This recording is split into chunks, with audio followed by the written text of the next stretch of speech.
আল্লাহ তাআলা বলে মুমিন খালেস তওবা করবা, খাঁটি তওবা করবা, তওবায়ে নসুহা করবা, আন্তরিক তওবা করবা। আন্তরিক তওবা যদি করতে পারো তাহলে দিলের অন্তঃস্থল থেকে যদি তওবা করতে পারো মালিকের কাছে, তাহলে ওই মালিক তোমার জিন্দেগীর সকল গুনাহগুলি আল্লাহ তাআলা মাফ করে দিবেন। মুফাসসিরিন ইকরাম বলেন যে খাঁটি তওবা করতে গেলে, তওবায়ে নসুহার করতে গেলে চারটা বিষয় আছে। কয়টা বিষয়? চার বিষয়ের সমষ্টিকে তওবায়ে নসুহা বলে। চার বিষয়ের সমষ্টিকে তওবায়ে নসুহা বলে। কয় বিষয়? চার বিষয়। চার বিষয়ের সমষ্টিকে তওবায়ে নসুহা বলে। এক নম্বর, আল্লামা সালামুল্লাহ পানিহন্দি রহমতুল্লাহ আলাইহি তার তাফসিরে মধ্যে, তাফসির মাজাহিরের মধ্যে উল্লেখ করেছেন যে তওবায়ে নসুহা তাকে বলে, চার বিষয়ের সমষ্টিকে তওবায়ে নসুহা বলে। তওবায়ে নসুহার মধ্যে চার বিষয়ের সমষ্টি কি বলে? প্রথম নাম্বার হয়েছে তিনি জবানে ইস্তেগফার করবে। কি করবে? জবানে ইস্তেগফার করবে। প্রথম নাম্বার তওবায়ে নসুহার প্রথম নাম্বার হইল তিনি জবানে ইস্তেগফার করবেন। জবানে ইস্তেগফার করবেন। দুই নাম্বার হয়েছে শরীরের প্রত্যেকটা অঙ্গ প্রত্যঙ্গ গুনাহ থেকে তিনি ফিরায় রাখবেন। শরীরের যতগুলি অঙ্গ আছে প্রত্যেকটি অঙ্গর দ্বারা গুনাহ করা সম্ভব হয় কিনা? হয় না? চোখের দ্বারা গুনাহ হয়, দিলের দ্বারা গুনাহ হয়, কানের দ্বারা গুনাহ হয়, ব্রেনের দ্বারা গুনাহ হয়, হাতের দ্বারা গুনাহ হয়, পায়ের দ্বারা গুনাহ হয়। এই জন্য উল্লেখ করেছেন যে প্রত্যেকটি অঙ্গ প্রত্যঙ্গ গুনাহ থেকে ফিরায় রাখতে হবে। দুই নাম্বার শর্ত হইল তার দেহের মধ্যে যতগুলি অঙ্গ আছে এই অঙ্গ প্রত্যঙ্গগুলি গুনাহ থেকে ফিরায় রাখা দ্বিতীয় নাম্বার শর্ত। প্রথম নাম্বার শর্ত হইল জবানে ইস্তেগফার করতে হবে। দুই নাম্বার শর্ত হইল তার দেহের যতগুলি অঙ্গ আছে প্রত্যেকটি অঙ্গগুলি গুনাহ থেকে ফিরায় রাখতে হবে।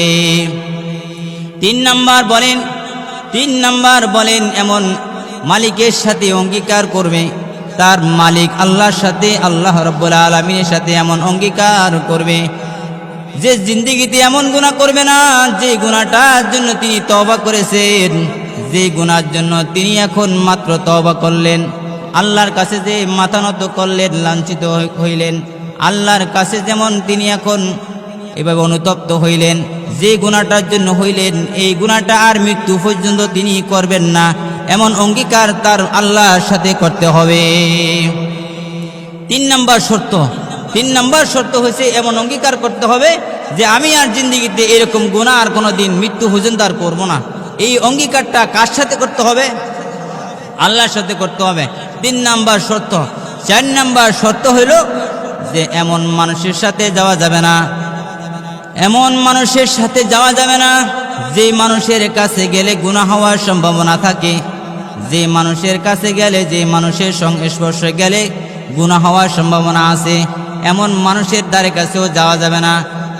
খারাপ মানুষের মানুষ গেলে খারাপ হয়, আর ভালো মানুষের কাছে গেলে ভালো হওয়া যায় নাকি না?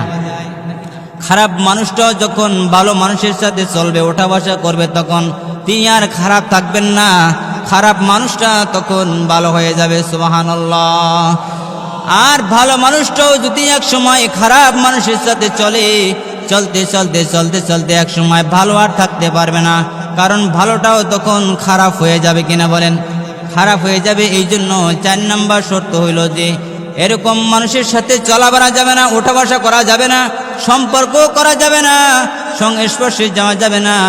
যে মানুষের সাথে, যে মানুষটার কাছে গেলে, নারী হোক অথবা পুরুষ হোক, যে শ্রেণীর মানুষ হোক না কেন, এই মানুষটার কাছে গেলে যদি গুনাহ হওয়ার সম্ভাবনা থাকে তাহলে এই মানুষটার থেকে তোমার দূরে থাকতে হবে। কয়টা শর্ত? এই চারটা শর্ত যে মানতে পারবে তার তওবা আল্লাহ কবুল করবেন। সুবহানাল্লাহ বলেন। আল্লাহ তাআলা বলেন, ইয়া আইয়ুহাল্লাযীনা আমানু তুবু ইলাল্লাহি তাওবাতান নাসুহা।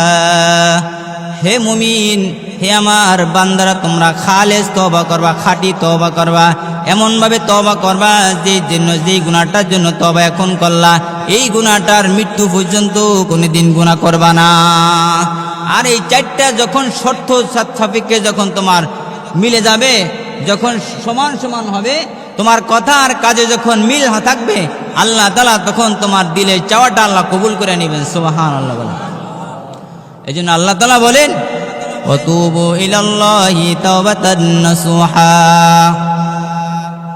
ওয়াতুবু ইলাল্লাহি তাওবাতান ইয়াতুবু ইলাল্লাহি জামিয়া, ওয়াতুবু ইলাল্লাহি ওয়াতুবু ইলাল্লাহি জামিয়া আইয়ুহাল মুমিনুনা লাআল্লাকুম তুফলিহুন। আল্লাহ তাআলা বলেন বান্দারা তোমরা যদি সবাই মিলে তওবা করো আমি আল্লাহ তাআলা সবাইকেই মাফ করে দিব। সুবহানাল্লাহ, সবাইকে মাফ করে দিবেন। সবাই যদি গ্রামের সবাই যদি তওবা করে ভালো হয়ে যায় আল্লাহর কি জান্নাতে জায়গা দেওয়ার কোনো অসুবিধা হবে না? কোনো টান টন পড়তে পারে, অসুবিধা হইতে পারে, জায়গার অভাব আছে তো নাকি না? সবাই যদি জান্নাতে চলে যায় তাহলে আল্লাহ কি জান্নাতে কোনো অসুবিধা হইব? জান্নাতে জায়গার টাকা এরকম কম হইতে পারে এরকম? আজ যদি পৃথিবীর সবাই জান্নাতে যায় তাহলে আল্লাহ তাআলার জান্নাতের মধ্যে জান্নাতে সবাই স্থান পাবে কিনা? আর যদি সবাই জাহান্নামে যায় তাহলে জাহান্নামের স্থানে কোনো ক্ষতি হবে কিনা? কোনো কমতি হবে? কিন্তু সবাই জান্নাতেও যাইতো না আর সবাই জাহান্নামেও যাবে না। জাহান্নামে যারা যাবে তাদের কিছু আকার আকৃতিও দুনিয়া থাকবে কিনা? আকার আকৃতিও কিছু দুনিয়া থাকবে। আর জান্নাতে যারা যাবে তাদের কিছু নমুনাও দুনিয়ার মধ্যে থাকবে কিনা? দুনিয়ার মধ্যেও নমুনা কিছু থাকবে। আল্লাহ রাসূল বলেন জান্নাতি না জাহান্নামী এটা নিজেকে নিজে বিবেচনা করলেই তুমি কল্পনা করতে পারবা তুমি কি জান্নাতি না জাহান্নামী। এটা নিজেরে নিজে কল্পনা করলে পাওয়া যায় কি যায় না? পাওয়া যায়। আল্লাহ রাসূল যা করতে বলছেন, আল্লাহ যা করতে বলছেন, যদি সেইগুলো অটল থাকো তাহলে তুমি নিঃসন্দেহে জান্নাতে যাবে। সুবহানাল্লাহ। আর আল্লাহ এবং তার রাসূলের যদি কোনো বিরোধিতার কোনো কাজ করে থাকো তাহলে তুমি নিঃসন্দেহে জাহান্নামে যাইবা। এটা তোমার আগেই হয়ে গেছে ফয়সালা। তুমি এখন জান্নাতে যাইতে চাইলেও পারবা না। এই জন্য আল্লাহ রাসূল সাল্লাল্লাহু আলাইহি ওয়াসাল্লাম বলেন যে ব্যক্তি দুটি জিনিসের উপর অটল থাকে, তারাকতু ফীকুম আমরাইন লান তাদিল্লু মা তামাসসাকতুম বিহিমা কিতাবাল্লাহ ওয়া সুন্নাত রাসূলি। এক নাম্বার আল্লাহ তাআলার কোরআন উপর যিনি অটল থাকবেন, দুই নাম্বার রাসূলের সুন্নতের উপরে যিনি অটল থাকবেন আল্লাহ তাআলার রাসূল বলেন তিনি নাজাত পেয়ে যাবেন। সুবহানাল্লাহ। বনি ইসরাইলের মধ্যে একজন ব্যক্তি ছিল যে বনি ইসরাইলের মধ্যে একজন পাপিষ্ঠ লোক ছিল। এমন গুনাহ নাই যে সে তা করে নাই। জিন্দেগিতে যত গুনাহ ছিল সব গুনাহ তিনি করেছেন। বলে আল্লাহ বর্ণনা করতে কিতাবে বর্ণিত হয়েছে যে এরকম গুনাহ তিনি বাকি নাই যে গুনাহ তিনি করেন নাই। বনি ইসরাইলের সেই পাপিষ্ঠ ব্যক্তির কারণে এলাকাবাসী সবাই অতিষ্ঠ হয়ে গেছে। কি হয়েছে? অতিষ্ঠ হয়ে গেছে, সবাই তার প্রতি নারাজ হয়ে গেছে। বনি ইসরাইলের সেই পাপিষ্ঠ ব্যক্তির উপরে এলাকাবাসী সবাই অতিষ্ঠ হয়ে বলতেছে এই জালেমের জন্য আমরা বসবাস করতে পারি না, জালেমের জন্য আমাদের ছেলে সন্তান নিরাপদ নাই, জালেমের জন্য আমাদের বিবাহ বাচ্চাগুলো নিরাপদ থাকে না, জালেমের জন্য আমার সম্পদ নিরাপদ নাই, জালেমের জন্য আমরা রাস্তায় চলাফেরা করতে পারি না। জালেমকে সিদ্ধান্ত নেওয়া হয়েছে, এলাকাবাসী মিলা যখন পরামর্শ করছে জালেমকে এলাকার থেকে সবাই দৌড়া তাড়াই দিবেন, সবাই মিলা সিদ্ধান্ত করছেন যে আমরা একটা কাজ করব। একদিন 3 তারিখ ঠিক করলেন আমরা সবাই মিলা এই জালেমকে দৌড়া আমাদের এলাকা থেকে বের করে দিব। তখন সিদ্ধান্ত মোতাবেক যখন সবাই এলাকার সবাই মিলা যখন জালেমকে ধইরা হাতে পায়ে বাইন্দা যখন এলাকা তাড়া করতেছিলেন, লয়ে যেতেছিলেন, তখন জালেম যখন নিজের এলাকা ছাড়তেছে তখন জালেম সামনের দিকে তাকায় দেখে তার পক্ষে কেউ আছে কিনা, কথা বলতেছে কিনা এটা চিন্তা করতেছে। জালেম সামনের দিকে তাকায় দেখেন তার পক্ষে কেউ আছে কিনা। জালেম দেখে তার পক্ষে কেউ কথা বলে না, তার পক্ষে কেউ নাই, সবাই তার বিপক্ষে। জালেম তখন ডান দিকে তাকায় দেখে তার পক্ষে কেউ আছে কিনা, না। জালেম তাকায় দেখলেন ডান দিকে তাকায় তার পক্ষে কেউ নাই। জালেম তখন বাম দিকে তাকাইলেন, দেখেন বাম দিকে আমার পক্ষে কোনো একটা লোক আছে কিনা দেখি। জালেম তখন বাম দিকে তাকায়া দেখতেছেন না, তার পক্ষে কোনো লোক নাই। জালেম তখন পিছনের দিকে তাকায় দেখতেছে আমি গ্রামের মধ্যে অনেক বছর পর্যন্ত আমার এই গ্রামের জন্ম, অনেক বছর পর্যন্ত আমি এই ঘরে বসবাস করি, যদিও আমি খারাপ হই, দেখি আমার রক্তের কোনো একটা লোক আমার পক্ষে আছে কিনা দেখি। জালেম যখন পিছনের দিকে তাকায়া যখন দেখতেছেন না, তার পক্ষে একটা লোকও কথা বলে না, সবাই তার বিপক্ষে হয়ে গেছেন। জালেম তখন আরশে আজিমের দিকে, আসমানের দিকে তাকাইয়া আল্লাহ তাআলাকে আল্লাহ বলে ডাক দিছেন। আল্লাহ তাআলাকে ডাক দিয়ে বলতেছে, মালিক আল্লাহ তুমি তো রহমান, দুনিয়ার সবার জন্য আমার দরজা বন্ধ হয়ে গেছে, আমার জন্য দুনিয়ার মানুষের কাছে দরজাটা বন্ধ হয়ে গেছে, কিন্তু মালিক তোমার কাছে কি আমার দরজাটা এখনো খোলা আছে কিনা? মালিক রে যখন ডাক দিয়ে বলতেছে, মালিক আল্লাহ আপনার জন্য কি আমার মতন জালেমের দরজা কি এখনো খোলা আছে নাকি? আল্লাহ তাআলা ডাক দিয়ে বলে, বান্দা আমি তো তোমার এই ডাকটা শোনার জন্যই তোমার জিহ্বার দিকে তাকাইছিলাম। সুবহানাল্লাহ। আল্লাহ বলছে, বান্দা এখন পর্যন্ত খোলা আছে, তোমার জন্য তওবার দরজা খোলা আছে, যদি খাঁটি দিলে তওবা করো আমি তোমার জিন্দেগীর সকল গুনাহগুলি মাফ করে দেব। সুবহানাল্লাহ। জালেম যখন দিলে খাঁটি অন্তরে আরশে আজিমের দিকে তাকাইয়া যখন চোখের পানি ফালাইয়া যখন আল্লাহর দরবারে খাঁটি তওবা করলেন, আল্লাহ তাআলা বান্দার ওই পাপিষ্ঠ ব্যক্তির গুনাহগুলো আল্লাহ তাআলা মুহূর্তে মাফ করে দিয়েছেন। সুবহানাল্লাহ। শুধু মাফ করে নাই, আল্লাহ তাআলা বলেন খাঁটি তওবা করলে মাফ করব না, শুধু বলে ইবাদদিলুল্লাহু সাইয়্যাতিহিম হাসানা। আল্লাহ তাআলা বলেন শুধু মাফ করব না, যে পরিমাণ গুনাহ তোমার মাফ করব ওই পরিমাণ নেকি দেও আল্লাহ আমি পাল্টায় দিব। সুবহানাল্লাহ।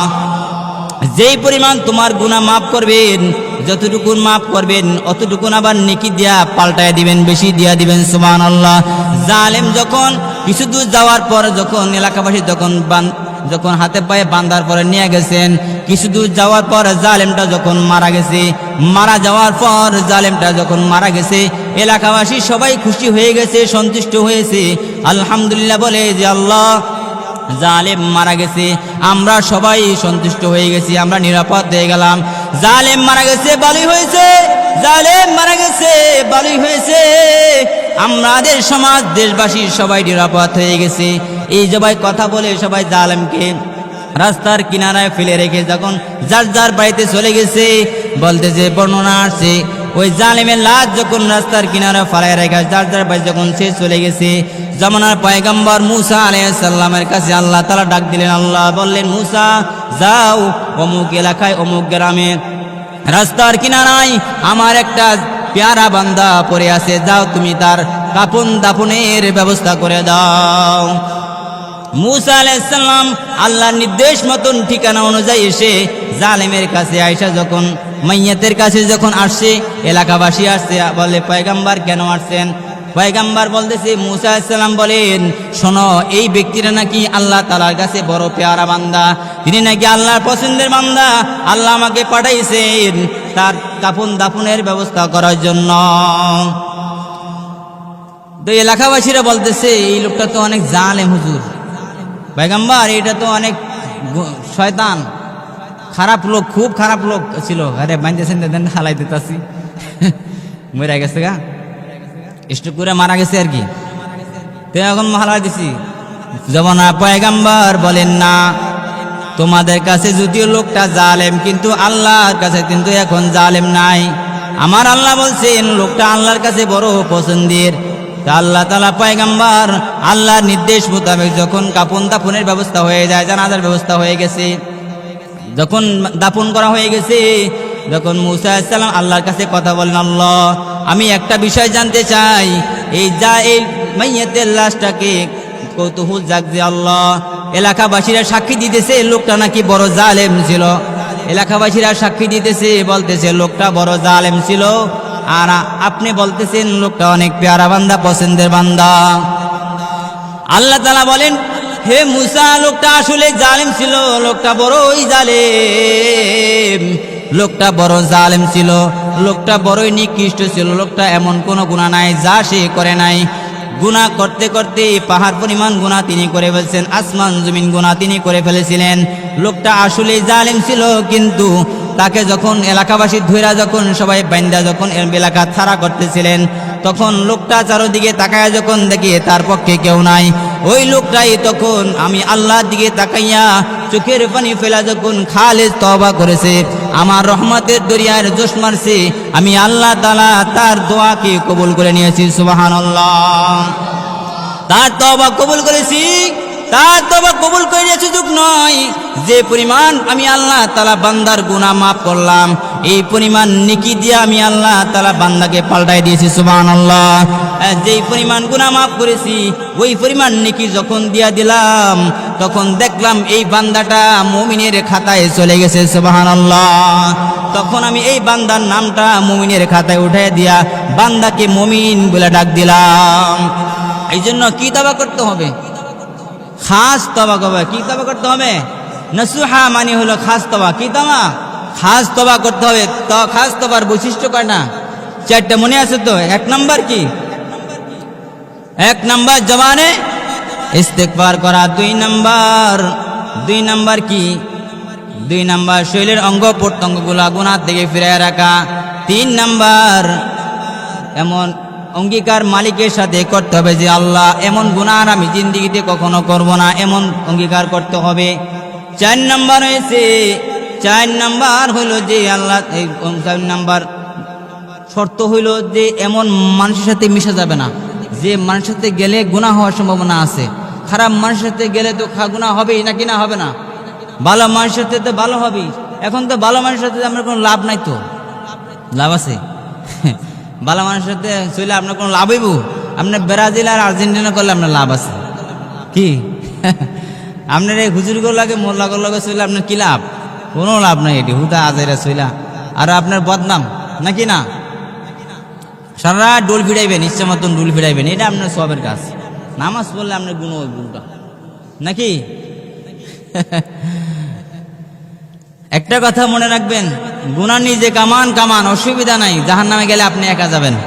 কিন্তু আরেকজনকে জোর করে গুনাহ কামাইছেন, এই জোর করে গুনাহ কামানোর কারণে আপনি যে 1 গুণ আগে পাইতেন 1 গুণ শাস্তি, এখন পাবেন ডাবল শাস্তি। কারণ আপনি যা গুনাহ করতে একজনে চাই নাই, তারে আপনি জোর করে করাইছেন, ডাবল গুনাহ হয়েছে কিনা? হয় নাই? ডাবল গুনাহ হয়েছে। এই জন্য আল্লাহ তাআলার পয়গম্বর বলেন, গুনাহ যখন হয়ে গেছে, যখন দিলে গুনাহ হয়ে যায়, দিলে যখন গুনাহ হয় তখন দিলে কাউকে জানায়ও না, কাউকে বলবা না। দিলে গুনাহ হয়েছে আবার মনেই তওবা করে ফেলবা। আল্লাহর পয়গম্বর বলেন, অজানা গুনাহগুলাকে কেউকে না জানায় যখন দিলে তওবা করে ফেলবা, কেউ না জানতে, আল্লাহ তাআলা পয়গম্বর বলেন এমন ভাবে আল্লাহ তাআলা মাফ করবেন ফেরেশতারা পর্যন্ত জানবে না। সুবহানাল্লাহ। বলে এমন গোপন গুনাহ করেছো কেউ জানে না, জানানোর দরকার নাই, তুমি ওই গোপনেই মালিকের সাথে তওবা করে নাও, মালিক তোমাকে গোপনে মাফ করে দিবে। সুবহানাল্লাহ বলেন। আর যদি এই গুনাহটা যদি মানুষের সাথে প্রকাশ করে দাও, তাহলে সাক্ষী হয়ে গেল। কি হয়ে গেল? সাক্ষী হয়ে গেছে। যেই জিনিসের সাক্ষী থাকে এই জিনিসটা কি মজবুত হয় নাকি হালকা থাকে? মজবুত হয়। আল্লাহর পয়গম্বর বলে গুনাহ সাক্ষী করো না। কি করো না? গুনাহ সাক্ষী করো না। গুনাহ সাক্ষী করলে এটা শাস্তি ভোগ করতে হবে। আর যেই গুনাহ সাক্ষী নাই, এই গুনাহটা যদি তুমি আল্লাহর কাছে খালেস ভাবে তওবা করো, দিলে তওবা করে নাও, কেউ জানে না, আল্লাহ তাআলা তোমাকে মাফ করে দিবেন। সুবহানাল্লাহ। কথা বুঝে আসছে না? নাই। এই জন্য আল্লাহ তাআলা পয়গম্বর বলেন যে গুনাহ করেছো একমাত্র তুমি জানো, আর কে জানেন? আল্লাহ জানেন। বলে কেউ দুনিয়া কেউ জানে না, জানায়ও না, কাউকে জানায়ও না, একমাত্র তুমি জানো আর আল্লাহ জানে।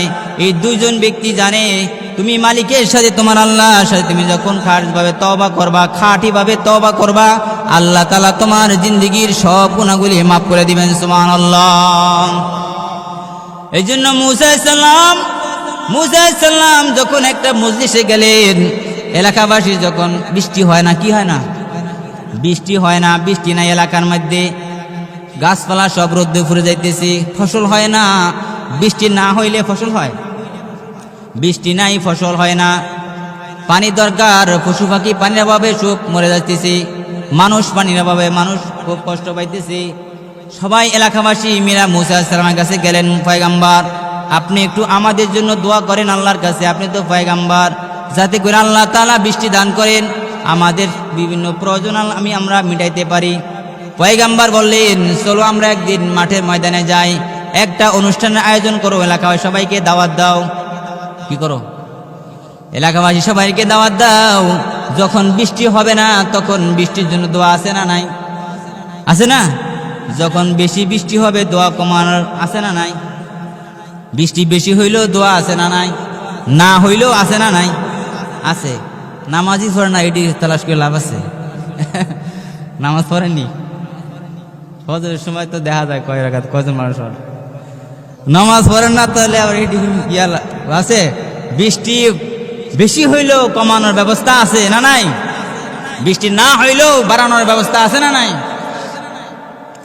আল্লাহ তাআলা পয়গম্বর বললেন, যাও অমুক দিন অমুক মাঠে আসো, তোমাদের সবাইকে নিয়ে একটা দোয়া করা হবে আল্লাহর কাছে। আল্লাহর কাছে দোয়া করব, আল্লাহ তাআলা যেন আমাদের উপরে রহমত করেন, রহম করেন। দিন তারিখ অনুযায়ী এলাকাবাসী সবাই আসে। সবাই আসার পর যখন মজলিসে দোয়া করতেছে পয়গম্বর, কোন নবী যখন দোয়া করে আল্লাহ নবীর এই কোন দোয়া ফেরত দেন না। সুবহানাল্লাহ বলেন। নবীরা যখন দোয়া করেন সেই দোয়াটা আল্লাহ তাআলা সঙ্গে সঙ্গে কবুল করে নেন। আর নবীদের দোয়া কি ফেরত আছে? ফেরত নাই। মুসা আলাইহিস সালাম সবাইকে নিয়ে যখন দোয়া করবেন, দোয়া করতেছেন কিন্তু দোয়া কবুল হয় না। আল্লাহ তাআলা দোয়া কবুল করেন না জানতে পারলেন মুসা আলাইহিস সালাম কাছে জানাইলেন যে, হে পয়গম্বর, তোমার এই মজলিসের মধ্যে একজন সর্বনিকৃষ্ট একজন ব্যক্তি আছে, জেনাখোর আছে। কি আছে? একজন জেনাখোর আছে এই তোমার এই দোয়ার মজলিসের মধ্যে। কি মজলিসের মধ্যে? তোমার এই দোয়ার মজলিসের মধ্যে একজন জেনাখোর আছে। সে যতক্ষণ পর্যন্ত এই মজলিসে থাকবে ততক্ষণ পর্যন্ত তোমাদের দোয়া কবুল করা হবে না। জানাইলেন কে? আল্লাহ জানাইলেন, পয়গম্বর, তোমার এই মজলিসের মধ্যে জেনাখোর যতক্ষণ পর্যন্ত উঠবে না, চলে যাবে না, ততক্ষণ পর্যন্ত তোমার দোয়া কবুল করা হবে না। কে বলছেন? আল্লাহ বললেন। মুসা আলাইহিস সালাম বুঝলেন যে আসলে যে কারবারটা সেখানে লাগছে। এখন দোয়া যেহেতু কবুল হয় না, তাহলে জেনাখোর আমাকে মজলিসে আছে না নাই? আছে। অনেক তুমি বাটবার না ভালো, এটা ধরা পড়বো অনেক নাকি? অনেক তুমি তো দরবেশ, ধরা পড়বো না। তো মুসা আলাইহিস সালাম করে, আমাদের মজলিসে এখানে কে জেনাখোর আছো, বাইরেও, তোমার জন্য দোয়া কবুল হচ্ছে না, তোমরা উঠে যাও। এখন যদি গ্রামের মাতবর যদি এরকম হয়ে যায় তাহলে কি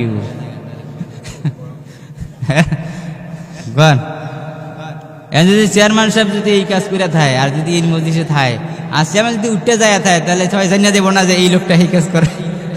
কি বলে? তো এখন বিপদে পড়ছে নি বেড়ায়? এখন জেনাখোর ব্যক্তি বিপদে পড়ছে নি? এখন মুসা আলাইহিস সালাম বলেন, যাও, যিনি এই কাজ করে তিনি এই সমাজ থেকে উঠে যাও, তিনি এই মজলিস থেকে বের হয়ে যাও, কারণ তোমার কারণে আমাদের দোয়াটা কবুল হয় না, দোয়াও কবুল হয় না, আর মালিকও এখন বৃষ্টি দান করে না। তুমি যখন উঠে যাইবা তখন আল্লাহ তাআলা আমাদের দোয়া কবুল করবেন, আর সাথে সাথে আল্লাহ তাআলা আসমান থেকে বৃষ্টি দান করবেন। এখন ওই জেনাখোর ব্যক্তি চিন্তা করতেছে, কিভাবে উঠলে তো আবার সমস্যা, আমরা তো সবাই চিনে, আমার তো জানিয়ে যাবো গান, কিভাবে উঠি? মহা মুশকিল না? কি বলেন? জেনাখোর তখন আসমানের দিকে দিলে দিলে তাকাইছেন।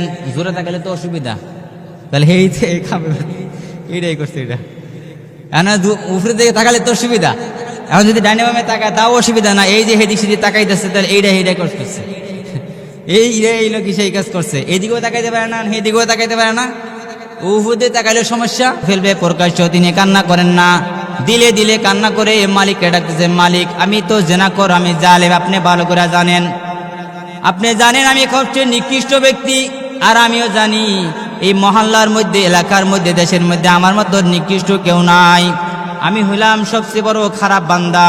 আপনার বান্দা বান্দির মধ্যে আমি হলাম সর্বনিকৃষ্ট একজন ব্যক্তি। মালিক, আপনি আমাকে লাঞ্ছিত করেন না, আপনি মেহেরবানি করে পয়গম্বর উসিলা করে বলতেছি, আল্লাহ তওবা করলাম, আপনি আমাকে মাফ করে দেন। বান্দা যখন দিলে দিলে খাস তওবা করেছে, আল্লাহ তাআলা সাথে সাথে বান্দাকে মাফ করে দিলেন। সুবহানাল্লাহ। কিছুক্ষণ পরে যখন মুসা আলাইহিস সালাম দোয়া করলেন, দোয়ার পরে দেখলেন ওই মজলিসে থাকা অবস্থায় আসমান থেকে মুষলধারে বৃষ্টি আরম্ভ হয়ে গেছে। মুসা আলাইহিস সালামের মেজাজ খারাপ হয়েছে না ভালো হয়েছে? মন খারাপ হয়েছে না ভালো হয়েছে? আরে লোকটা একটা উঠতে গেল না, গেছে উঠটা মা সব তো বসেই রয়েছে, যায় না তো একটা গেছে এখন পর্যন্ত সবাই বসে আছে। কিন্তু আল্লাহ মাত্র কইল যে জালেম যতক্ষণ পর্যন্ত না উঠবে, জেনাখোর যতক্ষণ পর্যন্ত না উঠবে ততক্ষণ পর্যন্ত কোনো বৃষ্টি দেওয়ান্তি নাই। এখন তো বৃষ্টি হয়ে গেল, তাই আল্লাহ কি কি করতেছে এখন? মুসা আলাইহিস আল্লাহ আপনি তো সব বিষয়ে ভালো আলিমুল গায়ব, আমি তো আপনার গোলাম, একটা বিষয় জানতে চাই আল্লাহ। আপনি একটু আগে বললেন এই মজলিসে একজন জালেম আছে, জেনাখোর আছে, তার উসিলায় আপনি বৃষ্টি দেন না, আর পরবর্তীতে দোয়া করলাম আপনি বৃষ্টি দিয়া দিলেন, তাহলে এখানে এই বিষয়টা আমি জানতে চাই। আল্লাহর কাছে বেশি কিছু কওয়া যায় না, বেশি কিছু কওয়া যায়। গ্রামের ছোট মোটো মানুষ হলো না, থাপড় থাপড় দেওয়া যায়, কি কইছিলি আমি কি কইছি, তেন আল্লাহর কাছে এটি কখন দেবো? আল্লাহ আপনি একটু আগে কইলেন বৃষ্টি দিবেন, এই জালেম উঠলে পরে, এখন তো জালেমে উঠে নাই, কেউ তো যায় নাই বাইরে, দেখতে বৃষ্টি দিয়ে দিলেন, কারণটা কি? আল্লাহ তাআলা বলেন পয়গম্বর জালেম ঠিকই আছে, জালেমটাকে আমি পরিচয় করাই দেই নাই, কারণ জালেম যখন মনে মনে দিলে দিলে তওবা করেছে, খাস তওবা করেছে, তওবায়ে নসুহা করেছে, আমি আল্লাহ তাআলা বান্দার খাস তওবাকে কবুল করে নিয়েছি। সুবহানাল্লাহ। বান্দার ইজ্জত নষ্ট করি নাই, বান্দার সম্মান নষ্ট করি নাই, বান্দার ইজ্জত হানি হোক এটা আমি চাই নাই। বান্দা যখন দিলে দিলে তওবা করেছে, আমি আল্লাহ তাআলা তওবাকে কবুল কইরা বান্দার নামটা মুমিনের খাতায় লিখে দিয়া তুমি সব মজলিসের সবার দোয়াটা আমি আল্লাহ তাআলা কবুল করে নিয়েছি। কবুল করার পর আমি আল্লাহ তাআলা তোমাদেরকে বৃষ্টি দিলাম। সুবহানাল্লাহ বলেন। এর আগে না, তওবার আগে না। এখন কে এই কাজ করেছে, কে তওবা করেছে, এটা কোনো পরিচয় আছে? এই জন্য গোপনের গুনাহ গোপনেই তওবা করে নাও, কাউকে জানায়ও না। কে বলছেন? আল্লাহ রসুল বলছেন গোপনের গুনাহ গোপনেই তওবা করো, তাহলে আল্লাহ তাআলা মাফ করে দিবেন, কেউ জানবে না। এমন এমন গুনাহ আছে আল্লাহ এমন ভাবে মাফ করবেন, আল্লাহর ফেরেশতারাও জানবে না। সুবহানাল্লাহ। এই জন্য তওবা করতে রাজি আছেন তো? ইনশাআল্লাহ তওবা করবেন, বেশি বেশি তওবা করলে আল্লাহ রসুল বলেন যত বেশি তওবা করবা অত বেশি তোমার বালা মুসিবত দূর করে দিবেন। সুবহানাল্লাহ বলেন। এই জন্য দুইটা আমল করতে পারবেন, করবেন তো ইনশাআল্লাহ? দুইটা আমল করবেন সকাল বিকালে।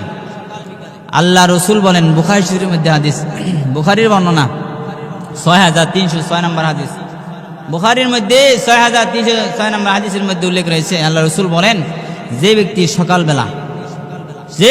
সকালবেলা সাইয়্যিদুল ইস্তিগফার পাঠ করে, বিসমিল্লাহির রহমানির রহিম, আল্লাহুম্মা আনতা রাব্বি লা ইলাহা ইল্লা আনতা খালাকতানি ওয়া আনা আবদুকা ওয়া আনা আলা আহদিকা ওয়া ওয়াদিকা মাসতাতাতু আউযু বিকা মিন শাররি মা সানাতু আবুউ লাকা বিনি'মাতিকা আলাইয়া ওয়া আবুউ বিযামবি ফাগফিরলি ফাইন্নাহু লা ইয়াগফিরুয যুনুবা ইল্লা আনতা।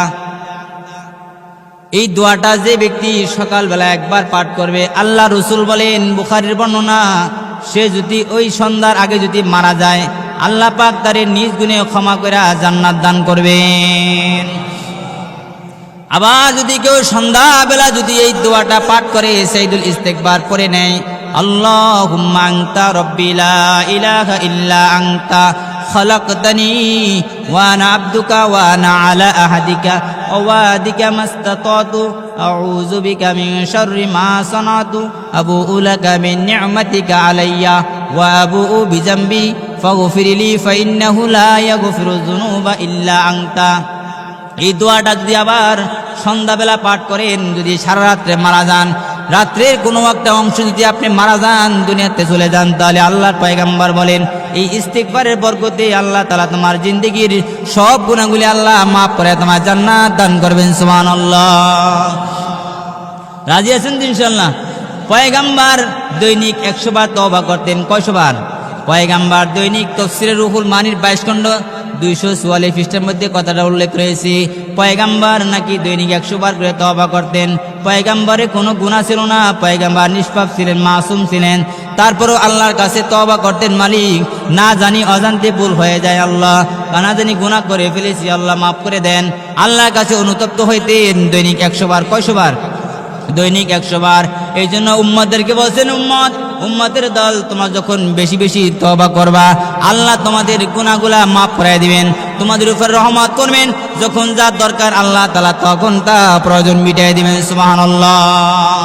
বলে বিপদে পড়ে গেছো, তওবা করে নাও, সমস্যা আসে তওবা শুরু করে দাও, আল্লাহ সমস্যার সমাধান করে দিবেন। সুবহানাল্লাহ।